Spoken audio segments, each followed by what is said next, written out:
नमस्कार दोस्तों। आशा रखता हूं कि आप और आपके परिवार वाले अपने घर पे स्वस्थ और सुरक्षित होंगे। Myself Bhavin Shah from Sahas institute of commerce, your own personalise high tech digital classes. दोस्तों, एमएस यूनिवर्सिटी में टीवाई बीकॉम के 6th सेमेस्टर के अंदर हमारा एक इंपॉर्टेंट थ्योरी सब्जेक्ट है इंश्योरेंस प्रोडक्ट। और आज के इस सेशन के अंदर हम लोग इंश्योरेंस प्रोडक्ट के यूनिट नंबर 2 को डिस्कस करने वाले हैं, जो कि है रेगुलेशन फॉर इंश्योरेंस। और इस पूरे यूनिट को हम लोग 3 अलग अलग पार्ट में डिस्कस करने वाले हैं। और आज का ये जो हमारा स्पेसिफिक सेशन है उसके अंदर हम लोग पहले पार्ट के अंदर आने वाले टॉपिक को कवर कर रहे हैं। तो आप सब लोग इस पूरे सेशन को ध्यान से समझना। सारी इंपॉर्टेंट चीजें जो कि आपको एग्जाम ओरिएंटेड काम लग सकती है वो मैंने इंपॉर्टेंट नोट डाउन हाईलाइट किया हुआ है, तो आपको इसका जबरदस्त बेनिफिट होगा। और अगर आप में से कोई भी स्टूडेंट टीवाई बीकॉम के बाद एक अच्छा प्रोफेशनल और सक्सेसफुल करियर बनाना चाहते हैं तो वो लोग कंपनी सेक्रेटरी कोर्स के बारे में जरूर सोचें, जिसके अंदर आप लोग सिर्फ 2 साल में अच्छा सा फ्यूचर सेट कर सकते हैं। और इसके बारे में भी आपको अधिक जानकारी चाहिए तो आप हमें कांटेक्ट कर सकते हैं, या हमारी जो साहस स्मार्ट स्टडीज एप्लीकेशन है उसके सब्सक्राइब करके उसको डाउनलोड करके आप लोग सीएस के कोर्स के रखे हुए फ्री सेशंस भी देख सकते हैं। तो चलिए अब हम लोग शुरू करते हैं हमारे यूनिट नंबर 2 का पहला पार्ट, जिसमें हमारा सबसे पहला टॉपिक है development of insurance in India. देखो दोस्तों, इस चैप्टर के अंदर बहुत सारी चीजें आपको याद रखनी होगी, क्योंकि बहुत सारी चीजें हिस्ट्री के साथ, हिस्ट्री के डिसीजंस के साथ जुड़ी हुई है। यहां पे समझने के कॉन्सेप्ट बहुत कम है, तो जो भी चीजें मैं हाईलाइट करके रख रहा हूं, जो चीज मैं आपको इंपॉर्टेंट के तौर पे समझा रहा हूं, उसको आप एग्जाम ओरिएंटेड खास याद रखना। तो देखो क्या कहा है कि इंश्योरेंस जो सेक्टर है उसका इंडिया में डेवलपमेंट किस तरह से हुआ है। तो in India insurance has a deep rooted history, मतलब बहुत ही पुरानी, बहुत सालों से ये इंश्योरेंस सेक्टर भारत के साथ जुड़ा हुआ है। It find mention in the writings of Manu, यानी कि मनुस्मृति, ये सबको पता ही होगा। देन यज्ञ विज्ञा मींस धर्मशास्त्र, एंड ये तो सबको पता है कौटिल्य यानी कि अर्थशास्त्र। तो मतलब यहां में भी आपको इंश्योरेंस का मेंशन यानी कि कुछ ना कुछ उल्लेख मिल जाएगा। The history and development of insurance in India can be broadly studied under 4 periods. 4 अलग अलग पीरियड में डिवाइड की हुई है इंश्योरेंस के डेवलपमेंट की स्टडी को, जिसके अंदर सबसे पहला आता है अर्ली पीरियड, मतलब 19th सेंचुरी तक की बात चल रही है। Then pre nationalisation period, post nationalisation period and post liberalisation period. तो चलिए चारों पीरियड को अलग अलग समझते हैं। सबसे पहला है अर्ली पीरियड। तो देखो, the history of general insurance dates back to the industrial revolution, मतलब इंडस्ट्रियल रेवोल्यूशन के टाइम से ये जनरल इंश्योरेंस की बात आ चुकी थी। It came to India as a legacy of British occupation. Bharat के अंदर ये इंश्योरेंस की शुरुआत किसने की थी? तो ब्रिटिशर्स ने, क्योंकि हमारे ऊपर ब्रिटिशर्स का रूल चलता था उस टाइम पे। General insurance in India has its root in the establishment of, ये आपको याद रखना है, Triton insurance company limited. Triton का हो या ट्रिटॉन का हो, दोनों चलेगा pronunciation. Triton insurance company limited in the year 1850 in Calcutta. अभी उसको कोलकाता कहते हैं पर उस वक्त वो कलकत्ता था, बाय द ब्रिटिश। तो सबसे पहले याद रखना कि जनरल इंश्योरेंस इंडिया में सबसे पहले कैसे स्टार्ट हुआ था?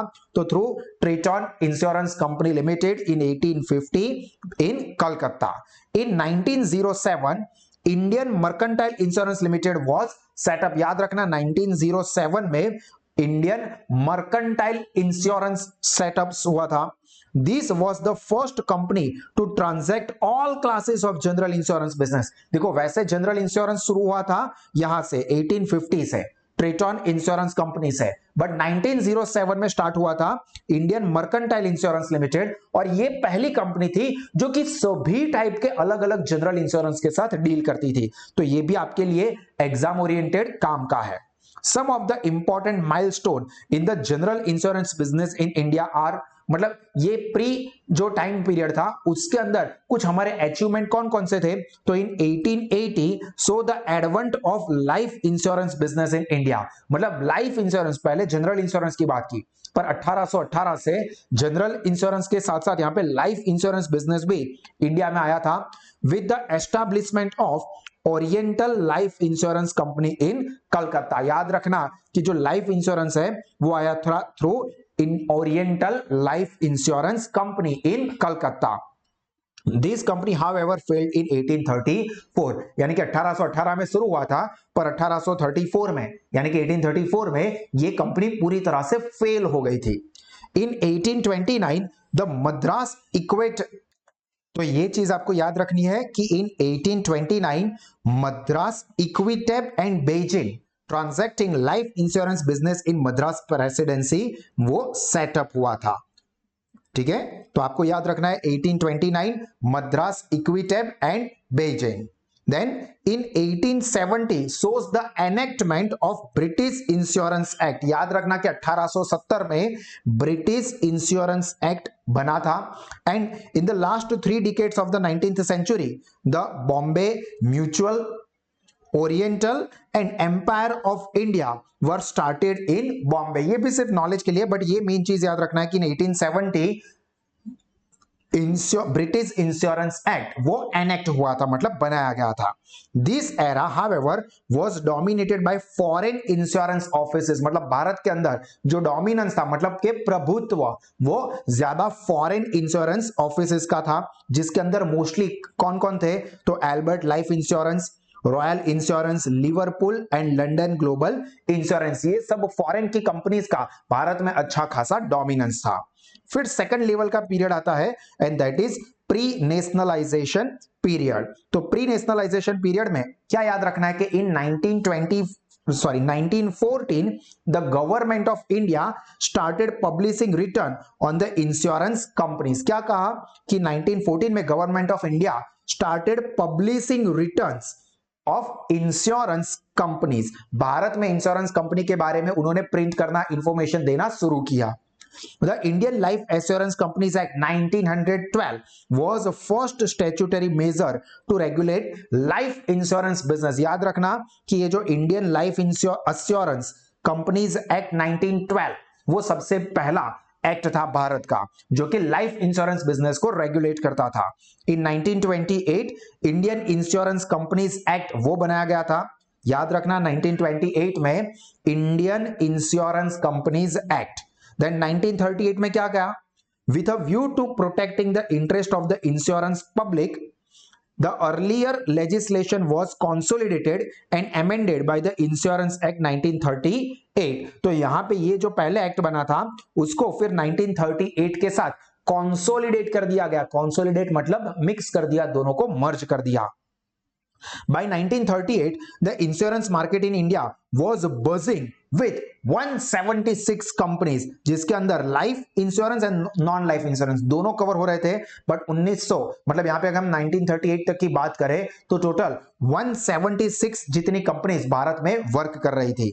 By 1956 there were 154 Indian insurance companies, 16 non-Indian insurance companies and 75 provident societies that were issuing life insurance policies। मतलब देखो 1956 तक में 154 भारत की कंपनियां, 1616 विदेश की कंपनी और 75 प्रोविडेंट सोसाइटीज वो लाइफ इंश्योरेंस पॉलिसी में वर्क करते थे। The most of them were set up around the big cities like Bombay, Calcutta, Delhi and Madras. इसकी मेजॉरिटी जो कंपनी थी वो इन्हीं 4 सिटीज के अंदर देखने को मिलती थी। मतलब ये आप समझ सकते हो कि स्टार्टिंग लेवल पे जो इंश्योरेंस था वो बड़ी जो सिटी है उसी के अंदर ज्यादा फोकस करके रखते थे। The first step towards the nationalization of insurance was taken on 19th January 1956। देखो क्या कहा है, याद रखना, first step towards the nationalisation of insurance, insurance sector का नेशनलाइजेशन करने के लिए सबसे पहला स्टेप 19 जनवरी 1956 को लिया गया था by promulgation of life insurance ordinance 1956। मतलब एक ऑर्डिनेंस सामान्य ठराव पास करके किया गया था। And the period between 19 January 1956 and 31st August 1956 was utilized as a period of preparation to facilitate subsequent integration of the various insurers into a single state own corporation. मतलब ये जो टाइम पीरियड है 19 जनवरी से लेके 31 अगस्त 1956 में, उस time period के अंदर क्या किया गया था, तो जो अलग अलग इंश्योरर यानी कि इंश्योरेंस कंपनियां वर्क करती थी उसको कैसे हमें मिक्स करके एक स्टेट ओन कॉर्पोरेशन के अंडर में लाना है, उसका प्लानिंग किया गया था। तो ये काफी इंपॉर्टेंट चीज थी। Before the nationalisation the insurance industry was organised into 243 autonomous unit. मतलब तो 243 अलग अलग कंपनियां, ऑटोनॉमस कंपनी जो मतलब खुद के हिसाब से काम करती थी, खुद के रूल्स रेगुलेशन, खुद के कोड ऑफ कंडक्ट, खुद के एम्प्लॉय, सब कुछ अलग अलग।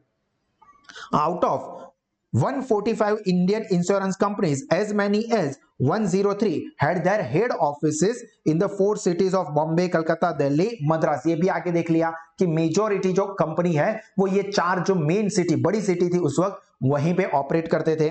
When the corporation was constituted on 1st September 1956, it integrated into one organization and controlled of 243 different units. तो ये जो 243 अलग अलग ऑटोनोमस यूनिट यानी कि इंश्योरर्स थे, उन सबको एक यहां पे कॉर्पोरेशन के अंदर लाया गया जो कि सेटअप हुआ था 1 सितंबर 1956 में। और total assets of the above 243 units जो कि एक कॉर्पोरेशन के अंडर में लाए गए as on 31st August 1956 were around 4,110 million and total number of policies were over 5 million।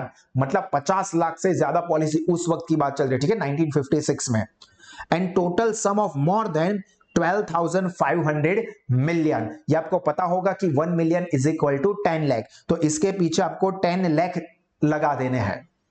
The total number of salaried employees were nearly 27,000। ये जो 243 अलग अलग ऑटोनॉमस यूनिट थे उसके अंदर तकरीबन 27,000 एम्प्लॉइज भी वर्क करते थे। When the parliament set up life insurance corporation an monopolistic public undertaking यानी कि public organisation, it was argued and believed that elimination मतलब रिमूव करना, दूर करना, remove of competition and malpractice मतलब जो गलत तरह से इंश्योरेंस सेक्टर में गलत काम होते थे वो सबको कंट्रोल करना है। और यहां पे किन चीजों को लीड करना है, तो better and more economical management, मतलब जो बिजनेस है, कॉर्पोरेशन है, उसका मैनेजमेंट इंश्योरेंस सेक्टर का वो कम से कम खर्च में हो। इकोनॉमिकल मतलब कम से कम खर्च हो of the business of life insurance. Reduction मतलब डिक्रीज करना, कम करना। क्या? Administrative expenses. ऑब्वियसली 243 यूनिट्स अलग अलग काम करेंगे तो सबके खर्च अलग अलग होंगे, जबकि वो सब एक के अंडर में आ जाएगा तो खर्च क्या हो जाएंगे, कम हो जाएंगे, कॉमन एक्सपेंसेस निकल जाएंगे। Improvement in quality of services, increase in the volume of business and maximisation of social advantages. ये सब बेनिफिट्स थे जिसकी वजह से यहां पे क्या किया गया, लाइफ इंश्योरेंस कॉर्पोरेशन को as a monopolistic public undertaking set up किया गया कि अब भारत के अंदर ये लाइफ इंश्योरेंस कॉर्पोरेशन के अलावा और कोई कंपनी और कोई प्राइवेट कंपनी यहां पे लाइफ इंश्योरेंस के सेक्टर में काम नहीं करेंगे। तो यहां तक की चीज आई एम श्योर आपको समझ में आई होगी। अभी हम लोग आगे बढ़े उससे पहले अगर आपको इस सेशन से कुछ फायदा मिल रहा है तो आप जरूर से इस वीडियो को लाइक करें। आपके जो कोई भी फीडबैक है वो मुझे नीचे कमेंट सेक्शन में जरूर बताएं और आपके जितने भी फ्रेंड्स टीवाई बीकॉम में पढ़ रहे हैं उन सभी के साथ इस वीडियो को जरूर शेयर करें। और आपको एक्सीलेंट एजुकेशन, नॉलेज वगैरह चाहिए तो आप गूगल प्ले स्टोर से साहस स्मार्ट स्टडीज ऐप को भी डाउनलोड कर सकते हैं। चलिए अब हम लोग बात करेंगे पोस्ट नेशनलाइजेशन पीरियड की। तो यहां पर क्या कहा है, तो an ordinance was issued on the 19th January 1956 nationalizing the life insurance sector and life insurance corporation came into existence in the same year। याद रखना कि जो लाइफ इंश्योरेंस कॉर्पोरेशन है वो 1956 के ईयर में एस्टैब्लिश हुआ था, ये आपको याद रखना है। लाइफ इंश्योरेंस कॉर्पोरेशन LIC यानी कि 1956 ईयर। द LIC एब्सॉर्ब मतलब के मिक्स कर दिया, उसके अंदर मिला लिया किसको, 154 Indian, 16 non Indian insurer as well as 75 provident societies. तो इन लोगों को अपने अंदर एब्सॉर्ब कर लिया, मतलब इन सभी अलग अलग यूनिट को मर्ज करके एक LIC बनाया गया था। LIC had monopoly till the date of 1990s, क्योंकि 1990 तक यहां पे प्योरली एलआईसी की ही मोनोपोली थी। फिर बाद में चल के गवर्नमेंट ने प्राइवेट सेक्टर को भी परमिशन दी थी लाइफ इंश्योरेंस में। The nationalization of life insurance was justified mainly on the three counts कि भाई क्यों प्राइवेटाइजेशन करना चाहिए, गवर्नमेंट ने तो नेशनलाइजेशन कर दिया, मतलब अब पूरे भारत में सिर्फ एलआईसी ही होगी जो कि गवर्नमेंट ओन होगी, तो यहां पे प्राइवेट सेक्टर को हम क्यों परमिशन दे रहे हैं लाइफ इंश्योरेंस सेक्टर में? तो उसके लिए रीजन दिए गए, it was perceived that private companies would not promote insurance in rural areas. देखो यहां पे क्या रीजन दिए गए कि जो प्राइवेट सेक्टर है वो प्राइवेट सेक्टर रूरल एरिया में काम नहीं करेगा, इसी की वजह से नेशनलाइजेशन किया गया था। क्योंकि नेशनलाइजेशन हुआ इसका मतलब क्या, गवर्नमेंट के अंडर में आया, और गवर्नमेंट के अंडर में आया तो गवर्नमेंट सिटी का भी ध्यान रखेगी और रूरल एरिया का भी ध्यान रखेगी, क्योंकि उनको तो ओवरऑल ग्रोथ करना होता है। जबकि प्राइवेट सेक्टर है वो क्या करेंगे, वो तो प्रॉफिट के लिए काम करते हैं, तो उनको विलेज में रूरल एरिया में तो कोई प्रॉफिट होगा ही नहीं, उल्टा वहां पे एक्सपेंस करना होगा। जबकि सिटी के अंदर लोग इंश्योरेंस ज्यादा लेते हैं तो वहां पर ही वो काम करेंगे क्योंकि उनको प्रॉफिट वहीं से मिलता है। दूसरा रीजन ये दिया गया था, the government would be in a better position and channel resources for saving and investment by taking over the business of life insurance। उस वक्त ये एक्सक्यूज दिया गया था कि जो गवर्नमेंट है उसके पास लोगों के सेविंग आएंगे, इन्वेस्टमेंट आएंगे, तो वो उसका और प्रॉपर चैनलाइजेशन यानी कि यूटिलाइजेशन करेगी। प्राइवेट सेक्टर में आएगा हाथ में तो हो सकता है कि लोग अपने लिए, मतलब जो प्राइवेट ओनर है वो अपने महोत्सव के लिए ज्यादा से ज्यादा पैसे उड़ाए, अपना कुछ एसेट्स बनाए। जबकि अगर गवर्नमेंट के हाथ में आएगा तो गवर्नमेंट क्या करेगी, देश के डेवलपमेंट के लिए, देश के विकास के लिए लगाएगी। हालांकि होता उल्टा, उसका बिल्कुल उल्टा है। The bankruptcy of the life insurance companies had become a big problem। Suppose private sector यहां पे इंश्योरेंस का काम करती है, लोगों के पास से प्रीमियम लिया और जब वो पे करने का टाइम आया उस वक्त वो कंपनी बंद हो गई तो लोगों का भरोसा उठ जाएगा। जबकि गवर्नमेंट के हाथ में है तो ऑब्वियस है कि गवर्नमेंट की रिस्पॉन्सिबिलिटी होती है पैसा देने की। तो ये तीन मेन रीजंस दिए गए थे उस वक्त जब नेशनलाइजेशन किया गया था इंश्योरेंस सेक्टर का। In 1957 saw a formation of the General Insurance Council, a wing of the Insurance Association of India। This council framed a code of conduct, ये इंपॉर्टेंट है यहां पे कि frame code of conduct for ensuring fair conduct and sound business practices. Insurance sector में किस तरह से properly काम करना है उसके code of conduct, code of conduct का मतलब होता है रूल्स एंड रेगुलेशन, वो किसने फॉर्म किए थे? तो 1957 में जनरल इंश्योरेंस काउंसिल बनाई गई थी, जो कि एक विंग यानी कि आप समझ लो एक ब्रांच थी of insurance association of India, जिसको ये रिस्पॉन्सिबिलिटी दी गई कि भाई आप इंश्योरेंस बिजनेस को किस तरह से मैनेज करना है उसके कोड ऑफ कंडक्ट डिजाइन करें।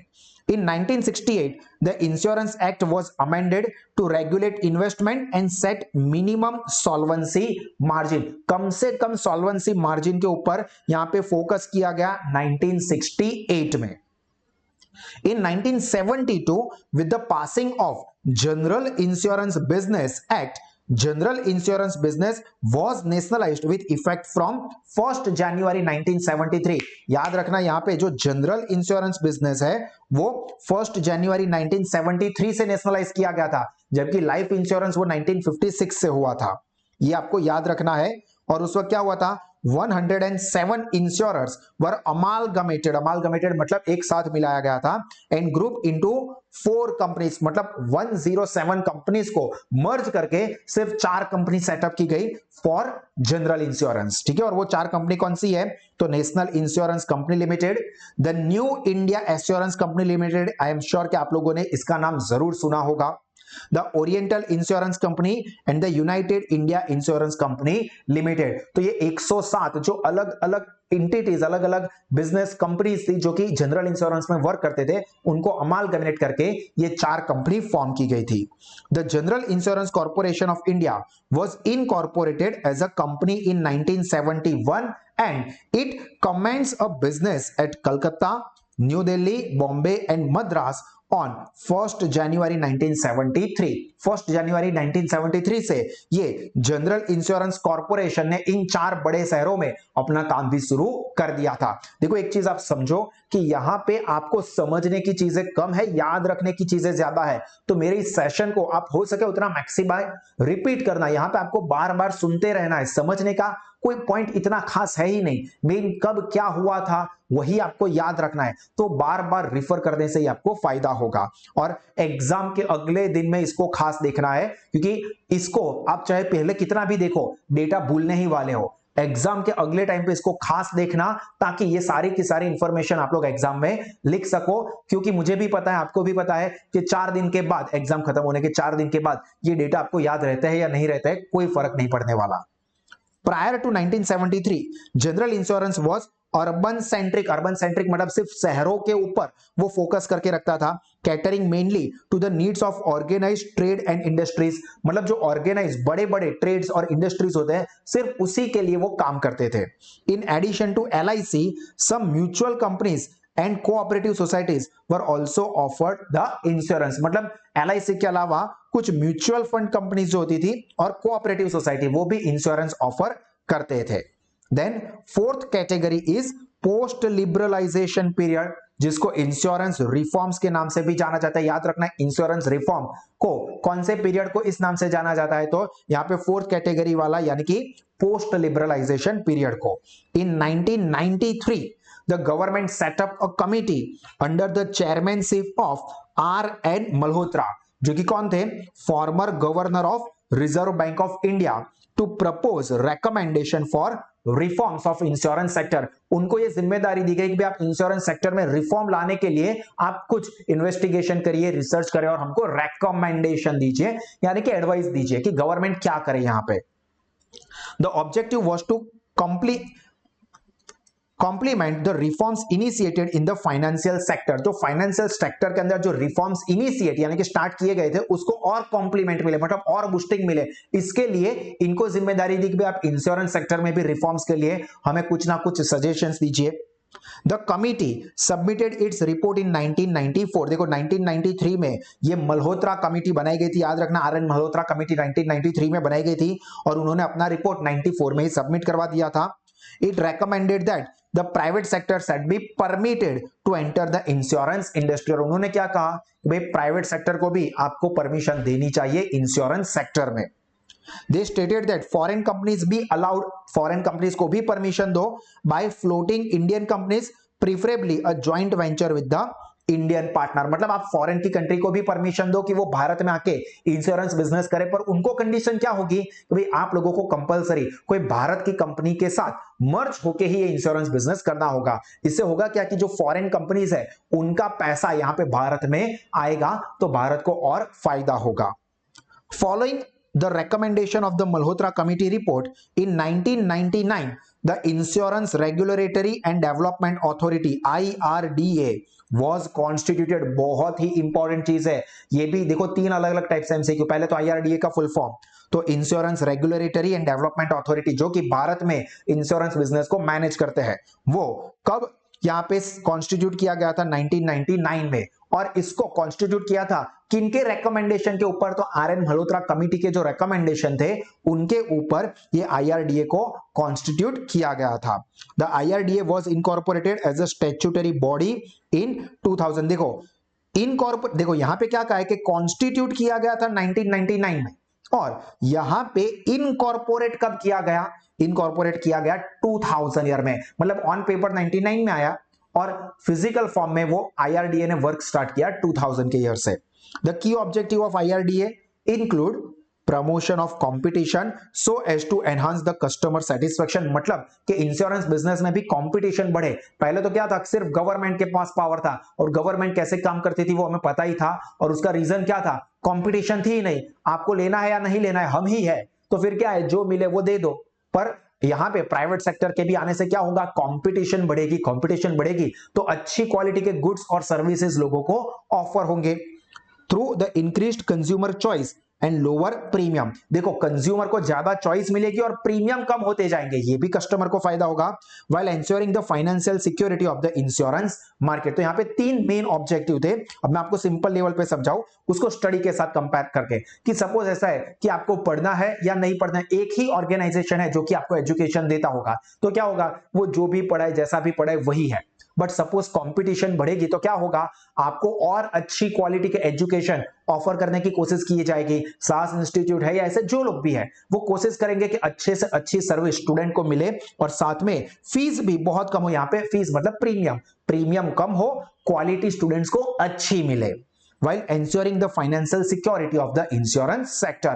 मतलब साथ में जो इंश्योरेंस सेक्टर है इंडिया में उसकी फाइनेंशियल सिक्योरिटी भी बनी रहे, कस्टमर्स को चॉइस भी ज्यादा मिले और उनका प्रीमियम भी कम हो। The IRDA opened up market in August 2000 with the invitation for the application for the registration, and foreign companies were allowed तो ओनरशिप अप टू 26%। मतलब भारत में प्राइवेट सेक्टर की कंपनी को, प्राइवेट सेक्टर को इंश्योरेंस के business के लिए permission दी गई, एप्लीकेशन एक्सेप्ट शुरू की गई और उसमें फॉरेन कंपनीज को 26% तक का होल्डिंग रखने की परमिशन मिली। मतलब बाकी का जो 74% जितना होल्डिंग है वो कंपलसरी कोई इंडियन कंपनी के साथ होना चाहिए। तो आई होप कि आपको ये चीज समझ में आई होगी। अभी हम लोग सेकंड टॉपिक पे जाए उससे पहले मैं आप लोगों को एक इंपॉर्टेंट इंफॉर्मेशन दे देता हूं कि आपके कोई भी छोटे या बड़े भाई बहन है या जो लोग 11th 12th commerce FY SY TY BCom में पूरे गुजरात में कहीं पे भी पढ़ रहे हैं तो उनको एक्सीलेंट एजुकेशन लोवेस्ट फीस पे चाहिए, तो आप उन सबको रेकमेंड कर सकते हो कि वो साहस इंस्टीट्यूट को ज्वाइन करें, जिससे आपको भी कैश रिवॉर्ड आप अर्न कर सकते हो और जो स्टूडेंट्स ज्वाइन करते हैं उनको भी लोवेस्ट फीस पे बहुत जबरदस्त एजुकेशनल फीचर्स मिलते हैं। सभी सब्जेक्ट के, सभी टॉपिक के excellent study pamphlets, based revision notes मिलेगी, हर एक टॉपिक के hi tech conceptual study videos, revisional videos, MCQ के सेल्फ टेस्ट की सीरीज, ऑनलाइन एग्जाम पोर्टल और बहुत सारे फीचर्स है। तो आप अपने जितने भी फ्रेंड्स, रिलेटिव्स, कॉन्टैक्ट्स है पूरे गुजरात में कहीं से भी, तो सबको रेकमेंड कर सकते हो कि वो साहस स्मार्ट स्टडीज ऐप के थ्रू एक्सीलेंट एजुकेशन का बेनिफिट ले। अब हम बात करते हैं टॉपिक 2, जिसके अंदर हम लोग मल्होत्रा कमेटी के रिपोर्ट की बात करेंगे, जो कि जिसके ऊपर यहाँ पे IRDA को सेटअप किया गया था। तो the liberalisation of Indian insurance market was recommended in a report released in 1994, जो कि हमने ऑलरेडी देख लिया था, by Malhotra RN Malhotra committee, indicating the market should be open for private sector, जो कि कंपटीशन को बढ़ाएगा, ये सब हमने देख लिया। It also investigated the level of satisfaction of customer of LIC। ये मल्होत्रा कमेटी ने ये भी देखा कि हम लोग प्राइवेटाइजेशन को कह रहे तो जो पब्लिक सेक्टर है यानी कि LIC, उससे लोगों का सेटिस्फेक्शन का लेवल कैसा है, तो उन्होंने वो भी थोड़ा इन्वेस्टिगेट किया। And curiously the level of customer satisfaction seemed to be high. उनको ये पता चला कि LIC से जो कस्टमर का सेटिस्फेक्शन है वो बहुत ही ज्यादा है। The following were the objective of the committee। ये RN मल्होत्रा कमेटी के ऑब्जेक्टिव क्या थे? to suggest the structure of the insurance industry। Main ये वर्ड याद रखना है, स्ट्रक्चर सजेस्ट करना, assess the strength and weakness of insurance company। हर एक कंपनी की क्या स्ट्रेंथ है, क्या वीकनेस है। Wide coverage of insurance service, बहुत सारी अलग अलग सर्विस को इंश्योरेंस में कवर किया जाए। वैरायटी ऑफ इंश्योरेंस प्रोडक्ट को लाया जाए, मतलब बहुत सारे प्रोडक्ट इंश्योरेंस कंपनी ऑफर करे। To develop an effective instrument for mobilisation of financial resources. जो फाइनेंशियल रिसोर्सेज पैसे आते हैं प्रीमियम के थ्रू, वो अच्छे से उसको इस्तेमाल करे ताकि देश का भी डेवलपमेंट हो और उसमें से भी रिटर्न जनरेट हो जिसका फायदा लोगों को मिल सके। Second, to make the recommendation for the changing the structure of insurance industry, for changing general policy framework, general policy जो फ्रेमवर्क थे उसको चेंज करना था। To take specific suggestion to improve the functioning of LIC and GIC।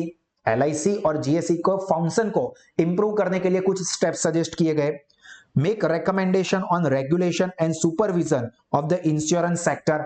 Insurance sector को कैसे regulate और supervise किया जाए उसके ऊपर आप रिकमेंडेशन दो। ये सब ऑब्जेक्टिव थे जिसके लिए RN मल्होत्रा कमेटी को बनाया गया था। To make the recommendation on the role and functioning of surveyors and intermediaries like agent, जो इंश्योरेंस एजेंट होते हैं वो। Make the recommendation on any other matter which are relevant for the development of insurance industry.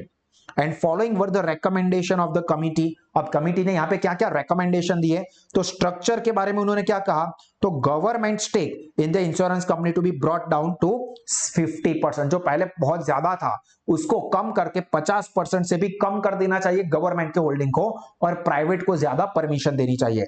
Government should take over the holding of GIC and its subsidiaries so that this subsidiaries can act the independence corporation. हालांकि important नहीं है। All the insurance companies should be given greater freedom to operate. सभी insurance companies को यहां पे ज्यादा से ज्यादा फ्रीडम देनी चाहिए कि वो अपने हिसाब से वर्क करें, हाँ, प्रॉपर रूल्स रेगुलेशन को फॉलो करके। देन सेकंड, कंपटीशन के लिए आर एन मल्होत्रा कमेटी ने क्या कहा, तो private companies with in made up capital of ₹1 billion should be allowed to enter. मतलब प्राइवेट कंपनी एंटर हो सकती है, मतलब कोई भी प्राइवेट कंपनी नहीं आएगी जिसकी पेड अप कैपिटल कम से कम 1 बिलियन, 1 बिलियन मतलब 100 करोड़ रुपीस से ज्यादा हो। No company should deal in both LIC and GIC as a single entity. मतलब कोई एक कंपनी LIC में भी काम करेगी और वही कंपनी GIC में काम करेगी, ऐसा परमिशन नहीं दिया जाएगा। Foreign companies may be allowed to enter the industry in collaboration with the domestic company. Domestic मतलब नेशनल, लोकल, मतलब कि बाहर की कंपनी को इंश्योरेंस में इन्वॉल्व होना है तो किसी इंडियन कंपनी के साथ ही उन्हें डील करना होगा। Postal life insurance should be allowed to operate in rural market. Rural market में पोस्टल लाइफ इंश्योरेंस को ऑपरेट करने की परमिशन दी गई, क्योंकि पोस्ट ऑफिसेस जो है वो पूरे भारत में बहुत ज्यादा स्प्रेड है, इवन छोटे से छोटे गांव तक। तो उसकी वजह से पोस्टल लाइफ इंश्योरेंस को रूरल एरियाज में, गांव में भी ऑपरेट करने की परमिशन दी गई। Only one state level life insurance company should be allowed to operate in each state. हर एक स्टेट में सिर्फ एक ही state level insurance, life insurance company को परमिशन मिलेगी। The insurance act should be change and insurance regulatory body should be set up, जिसके लिए IRDA को फिर सेटअप किया गया था। And controller of the insurance should be made independent. जो कंट्रोलर है वो इंडिपेंडेंट होना चाहिए। फिर अगर वो गवर्नमेंट के अंडर में आएगा तो वो भी गवर्नमेंट के हाथों की कठपुतली बन जाएगा, गवर्नमेंट जो बोलेगा वही करेगा। तो यहाँ पे ये कहा कि जो कंट्रोलर है, यानी जिसके लिए फिर बाद में IRDA को बनाया गया, तो उसका जो इंडिपेंडेंट होगा, मतलब किसी के ऊपर डिपेंडेंसी नहीं होगी, वो टोटली फ्री रहेगा। देन इन्वेस्टमेंट, तो mandatory investment of LIC life fund in government securities to be reduced from 75% to 50%। मतलब पहले ऐसा था कि जितना भी लाइफ इंश्योरेंस प्रीमियम का पैसा मिल रहा है वो 75% गवर्नमेंट सिक्योरिटीज में ही लगाना पड़ेगा, तो उसको कम कर दिया और उसको 75% से 50% बनाया गया। GIC and its subsidiaries are not to be hold more than 5% in any company. GIC और उसकी कोई भी सब्सिडियरी कंपनी दूसरी किसी कंपनी में 5% से ज्यादा की हिस्सेदारी नहीं खरीद सकते। इस तरह से वो इन्वेस्टमेंट करेंगे। कस्टमर सर्विस के लिए क्या किया गया, तो LIC should pay interest on the delay in the payment beyond 30 days. मतलब इंश्योरेंस अगर मैच्योर हो जाता है तो कंपनी को इसका पेमेंट करना होगा। अगर इंश्योरेंस कंपनी यहाँ पे 30 दिनों से भी ज्यादा का टाइम पीरियड ले लेती है पेमेंट करने में, तो उनको इंटरेस्ट भी पे करना पड़ेगा as a penalty. Insurance company must be encourage to set up unique link pension plan, ULPP, जिसको कहते हैं यूनिक लिंक पेंशन प्लान। ये सिर्फ आपको फुल फॉर्म काम लग सकता है, बाकी की सारी इंफॉर्मेशन इतनी खास काम की नहीं है, बट फिर भी एक बार पढ़ लेते हैं। The committee strongly felt that in order to improve the customer services and increase the coverage of insurance industry should be open up to competition, जो कि हमने आगे देख लिया। उन्होंने ये कहा कि भाई अगर अच्छे से इंश्योरेंस सेक्टर का डेवलपमेंट करना है तो कंपटीशन होनी चाहिए, इसलिए प्राइवेट सेक्टर को परमिशन दो।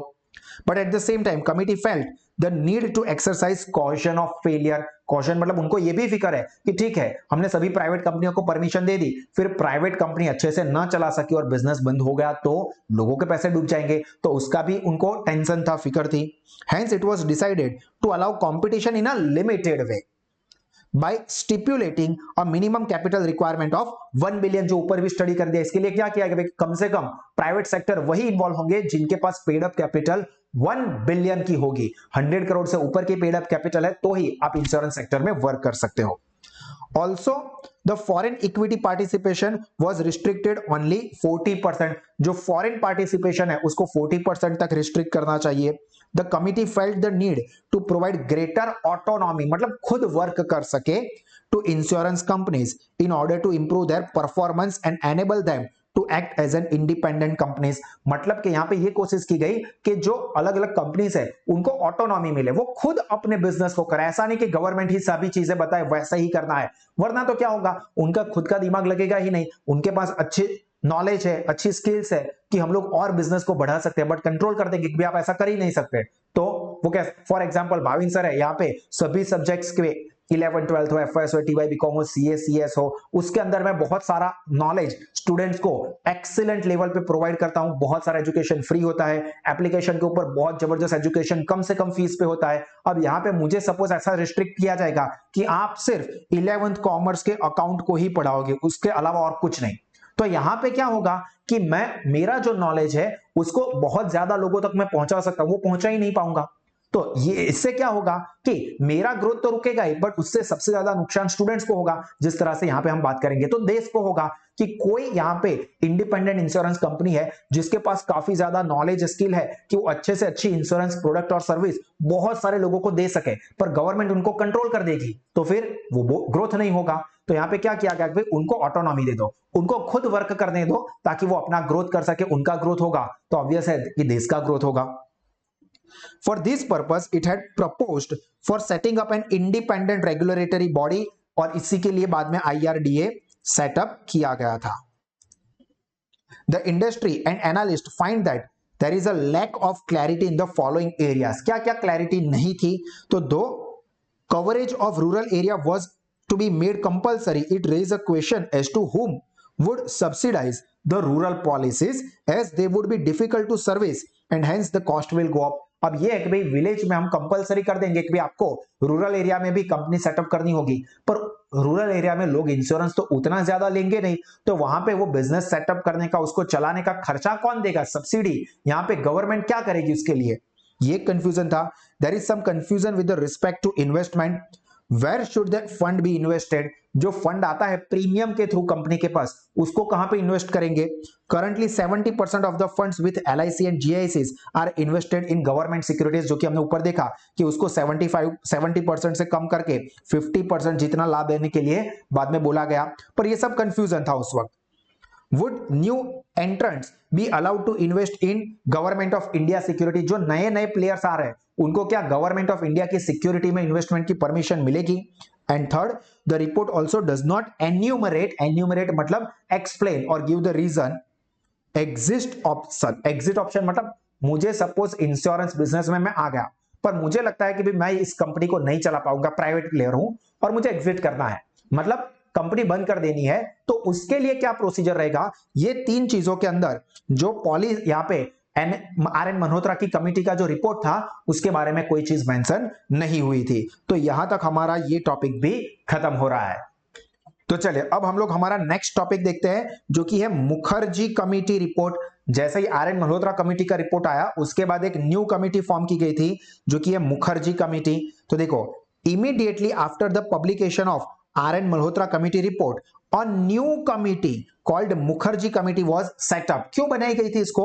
To make the concrete plan. देखो उन्होंने सजेस्ट किया RN Malhotra कमेटी ने, अब जो सजेशन किया उसके लिए काम भी तो करना पड़ेगा ना, तो वो काम करने के लिए मतलब कॉन्क्रीट प्लान करने के लिए for the requirement of the newly form insurance companies, recommendation of Mukherjee committee were never made public. अब यहां पे एक प्रॉब्लम ये हो गया था कि मुखर्जी कमेटी बनाई गई पर RN मल्होत्रा कमेटी का सारा रिपोर्ट पब्लिश किया गया था, इसलिए हमने इतनी सारी चीजें ऊपर पढ़ी।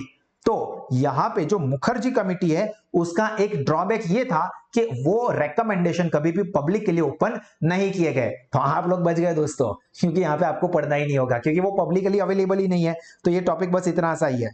क्यों? क्योंकि यहां पे इसके बारे में इंफॉर्मेशन पब्लिक को दी ही नहीं गई। तो याद रखना कि जो मुखर्जी कमेटी है उसका काम क्या था, तो जो RN मल्होत्रा कमेटी का रेकमेंडेशन था उसके लिए कॉन्क्रीट प्लान बनाना कि जो न्यू कंपनी इंश्योरेंस सेक्टर में आएगी उसको किस तरह से डील करेंगे। पर यहां पे ये RN मल्होत्रा कमेटी का जैसे रिपोर्ट पब्लिश हुआ था, मुखर्जी कमेटी के रिपोर्ट कभी भी ओपनली जनरल पब्लिक के लिए प्रमोट नहीं हुए, बाहर नहीं आए हैं। तो यहां पे दोस्तों हमारा ये इंश्योरेंस रेगुलेशन यूनिट नंबर 2 का पहला पार्ट खत्म हुआ। इसके सेकंड पार्ट को भी आप लोग जरूर देखें और आपके कोई भी फ्रेंड्स की आपको खुद भी एक्सीलेंट एजुकेशन अवेल करना है 11 12 commerce Gujarati and English medium FY SY TY BCom CA या CS के कोई भी लेवल के लिए, तो साहस इंस्टीट्यूट आपको अलग अलग स्टडी ऑप्शन देता है। पहला है फिजिकल क्लासरूम स्टडी प्रोग्राम जिसमें स्टूडेंट्स हमारे क्लास में आके फिजिकली एक्सीलेंट एजुकेशन ले सकते हैं हमारी एक्सपर्ट फैकल्टीज के पास। सेकंड है साहस इंस्टीट्यूट के डेवलप किए हुए ई क्लासेस जो कि वर्चुअल लाइव इंटरैक्टिव सेशंस रहेंगे और जो नॉर्मल ऑनलाइन क्लासेस आपने अटेंड किए होंगे उससे काफी यूनिक एक्सपीरियंस रहने वाला है। और तीसरा है साहस स्मार्ट स्टडीज एप्लीकेशन। और ये तीनों ही ऑप्शन में लोवेस्ट फीस पे एक्स्ट्राऑर्डिनरी एजुकेशन स्टूडेंट्स को प्रोवाइड किया जाता है। तो इसका बेनिफिट आप लोग जरूर लीजिए और अपने सारे दोस्तों को रेकमेंड करें कि गूगल प्ले स्टोर से साहस स्मार्ट स्टडीज ऐप को सब्सक्राइब करें और इसी तरह से हमेशा मुस्कुराते रहे, सीखते रहे, आगे बढ़ते रहे। God bless you all. जय हिंद।